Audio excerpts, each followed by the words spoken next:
Hello everyone, bonjour tout le monde, welcome to EFA184, where today I want to talk about the heart attack of Frank. Frank, my crib partner. Frank, an individual that I had a lot of respect and admiration for. A man that would not fit in today's world. He was stuck in the 70s, reminded me of Archie Bunker, where he would say things that today you can't say. and people would love and laugh around him, but in the corporate world, business world, man, it just didn't fit in, right? And what was interesting about Frank is that when I'm tying into this right here is that in the last couple of years of his life, he kept losing jobs. And he kept losing jobs because he didn't understand computers. Something happened to him 10 years before I met him that affected his brain, that he couldn't learn anything new. And he was one of those guys, papers, right? The best salesman, number one salesman, the whole 9 yards. But when we transitioned to the world of computers, that everything is done electronically, all forms and so forth, he just couldn't do it. And people wanted him because he was an amazing salesman, but he just couldn't do the administration part to it. Anyways, long story short, he lost several jobs.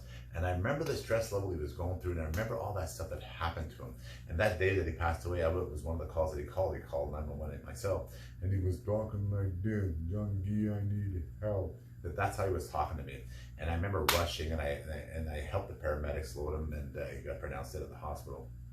But I remember the stress level leading to that. And that day he had a bottle of beer. He had a bottle of beer on that table when I was putting everything away and when this all transpired. And I remember the bottle being cold. Frank never drank. Frank rarely ever drank. He had a beer maybe once every couple years, but he didn't drink. The stress level he was on, he was having a beer that day. He probably felt it, right?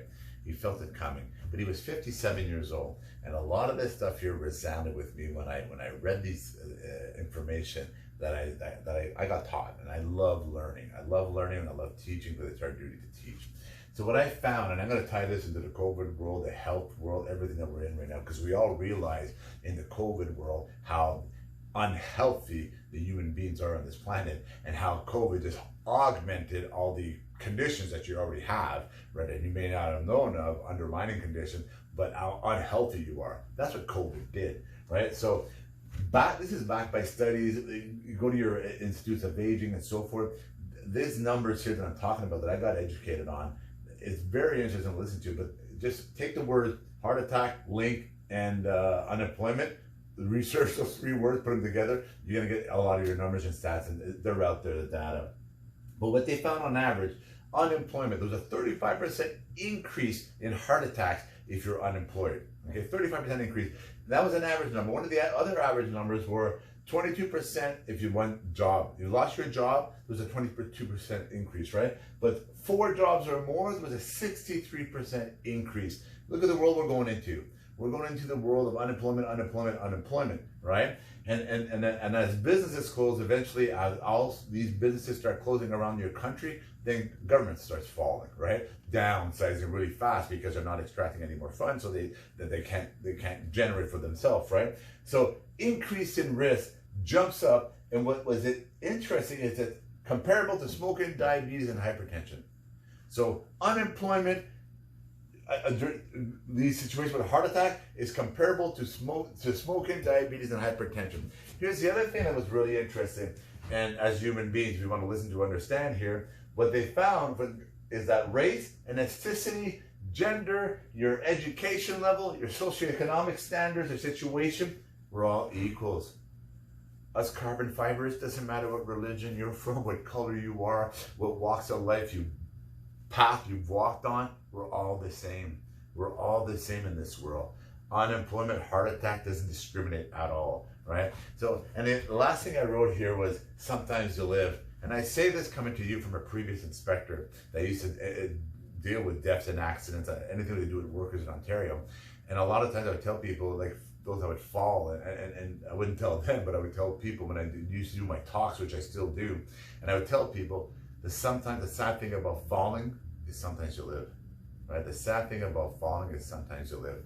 And I say that from the heart because I met, when you hear about an accident, when you're investigating, you deal with the family, you deal with everything also throughout the process, right? And you see what that path that person's going to be on for the rest of their life, the disability path, the depending on everything and everyone path, right?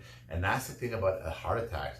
And that's the thing about the unemployment and the unhealthiness. I'm going to tie it again to unhealthiness, is sometimes you don't die, right? But you might become disabled.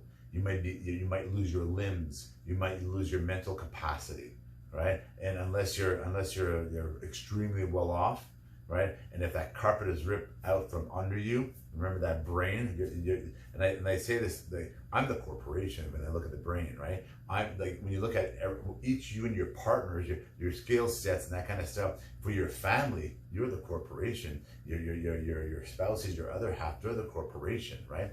They're the people that make it happen, that make it go round. And if you take that away, are you ready for that? Are you ready for that? Right? So when you're looking at unemployment and you're looking at heart attacks, we're all equals. And when you're looking at health and you're looking at COVID and how it augmented on the unhealthiness of all of us, it proved to us we're all equals, right? It actually proved also in the uneducated areas, or they say the impoverished, but I don't believe in the impoverished part of it, but I do believe in the educated part of it. Because if you actually ate the way you're supposed to eat, you wouldn't need that much money. That's proven also. Guy